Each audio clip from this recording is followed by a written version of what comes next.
When I first worked out with him in the gym, I always tell people this story. His mindset, his competitive nature. He didn't care who you were once you was on that court. And being a rookie coming into the league and not knowing the NBA, but you willing to lay it all out there on the line with NBA guys. He gained my respect since then. Everything from then was a plus. From watching him in the D League, from watching him work out before practice, after practice. So it's not, surprising at all the things he's capable of doing. Fair to say he's just scratching the surface of what he'll be able to do long term in the league. Yeah, for sure, for sure. You see his toughness when he go out there and play. And that's hard to find in a lot of guys. Especially early on, and whatever I could do, whatever this team could do to help him. We've been doing that all year, and it's showing. The two lineups that played in the fourth quarter last night, whether it was you on the floor or Terrence, they played 0 minutes together. Is that something you can even think about in the moment? I mean, playoffs, you just got to do whatever it takes to win. We may need you next game. We never know. You know what I mean? But you never know in the playoffs. You could put anybody out there, and it's all about winning, all about competing. Every guy who put on a jersey, it's all about competing at a high level, no matter who it is. And when we looked at it after the game and realized, we never been out there together, but it didn't matter because we all try to figure out what we could do for each other to help win. So you had talked about that after? Yeah, afterwards. Yeah, it was a crazy thing to think about. We never even ran a play together in practice. But to go out there and pull it through was big.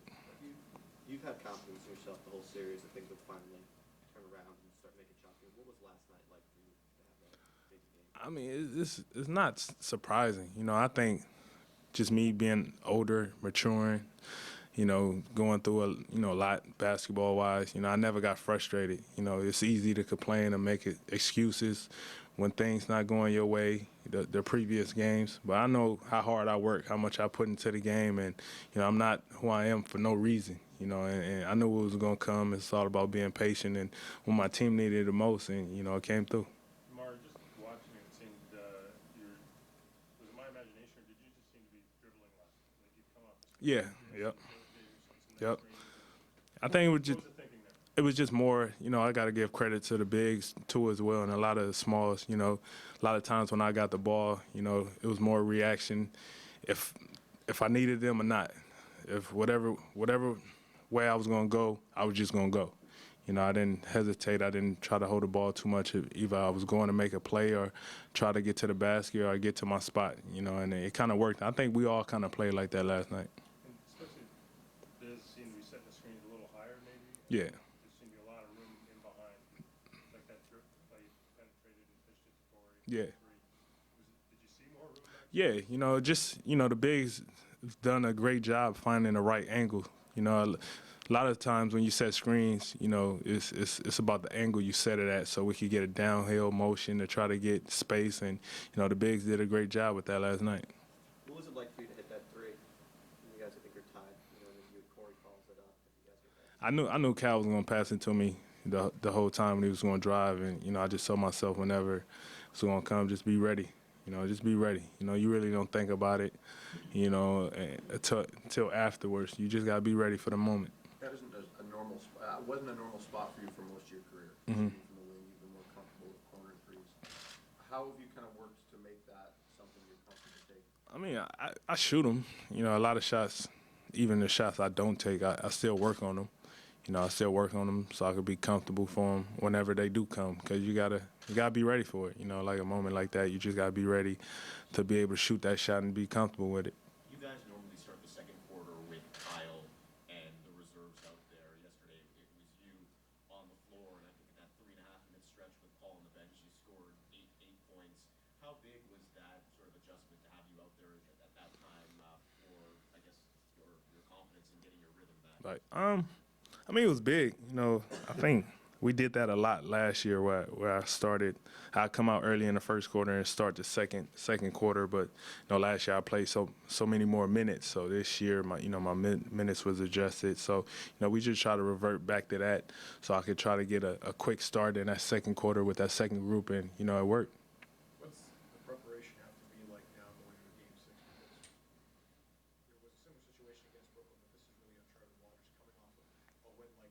Right.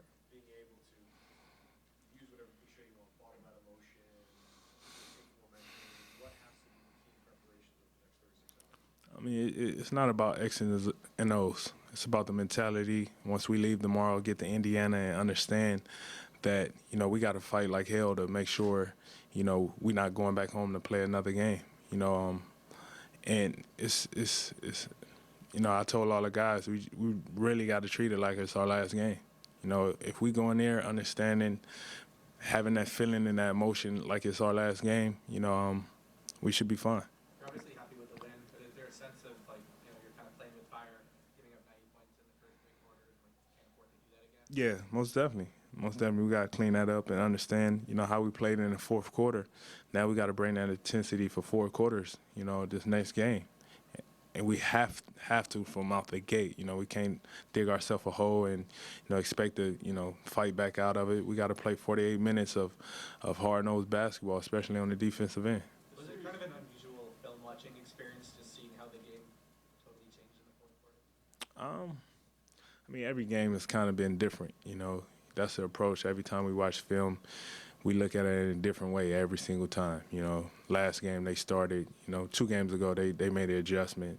Yesterday we made an adjustment. Every game has been different. So we got to go out here and really be conscious of it being nothing new that we haven't seen and just go out there and lay it all out. When you hit Corey for the 3 in the corner, were you looking to that the whole way? Were you know it was there the whole way? Yeah. And, I always tell Corey I'm going to find him. I just try to be aggressive, try to get the Indiana guys to draw in, thinking I was going to go to the rim, but I had Corey on my mind the whole time.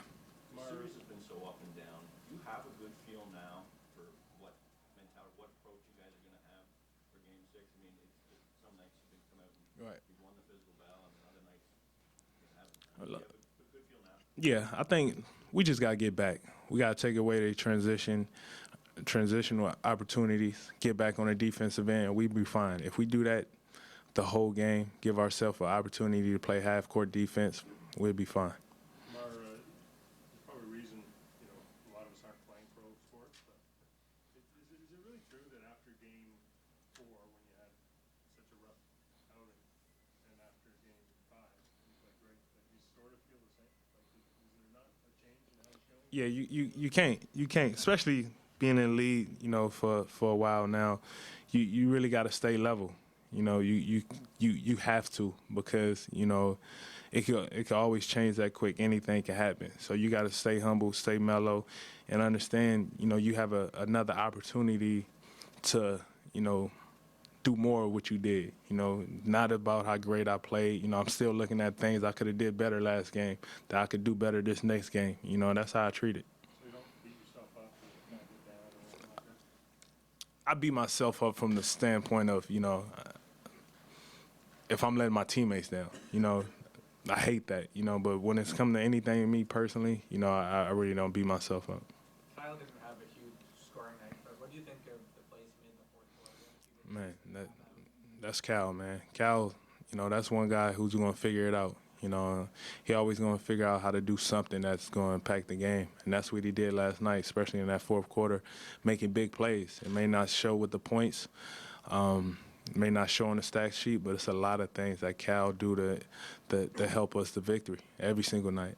DeMar, Vince Mack was in here earlier saying that he takes the beating under the glass so that you don't have to. How did you appreciate, A, the way he's setting screens for you last night, and B, the 16 rebounds and the fight he's got on him? Man, Bismack, man, first of all, he a hell of a person. I love him to death, and he one of the greatest teammates you could have. He willing to sacrifice everything for the other 4 guys out there on that court. And when you have a teammate who's willing to do that, to try to make everything easier for us, whether it's scoring, having opportunities to get out in transition by rebounding the ball, getting block shots, can't ask for nothing greater than that. What was it like in that, after the buzzer goes and you guys are gathered around the score table, waiting to find out if that shot? I knew it wasn't. I knew it wasn't good. I think if you look at the replay, as soon as it went through, I was waving it off, because there was no way, you could dribble, go right to left, pass, gather, shoot in 2 seconds. Like he had to gather, right? Like because he wasn't expecting Right. to pass. He had to take Yeah. it down and then. Yeah, so, you know, I mean, my math not too great, but I figured, you know, he didn't get it. You know. I know you said you're never nervous about Norm. He said when he went up for that dunk, he sort of lost control of the ball. Yeah, he was going to get cussed out if he missed, but he made it. He made it. Did you have like a split second of thinking like, if you take off from too far? Nah. The one thing about Norm, man, he wanted to, him and T. Ross up there. If they get in the air with that ball, no matter if they juggle it or whatever, they gonna get it down. You know, with their athletic ability. But has that happened to you when you go up and the ball slips out of the hand? Yeah, that's why I don't do fancy dunks and nothing like that. So I just keep it simple. What do you do when that happens? I mean, I always dunk it with two hands, or I don't get all fancy. What did it feel like to see Terrence Ross shoot that three? I mean, that's big confidence, you know, with how we changed up the, you know, lineup, and, you know, his minutes wasn't, you know, how they were usually, you know, but he still came in that fourth quarter and still was aggressive. You know, that was big. That kind of changed the game for us too. And he got 3 more opportunities after that he missed, but we thought they was good, and we'll live with that. You know, that's big for T. Ross just to come in there and still be aggressive. DeMar, do you guys think you've got under the skin a bit of the Pacers with this win, this comeback last night, and even just earlier in the series? There's been a lot of talk about fouls and whether there are fouls. You guys have been committed, you know, called for more fouls. They've been to the line more, yet they're the ones chirping more often. They've been called for more techs. Right. Yeah, I really don't understand that. I don't know if they trying to play a mental game or what they trying to do, but we just trying to go out there and play the course. You know, we really try not to get caught up in, you know, this or arguing about that. You know, let them do all that. You know, we just got to understand. We go out there, do what we need to do, and let them worry about whatever they want to worry about.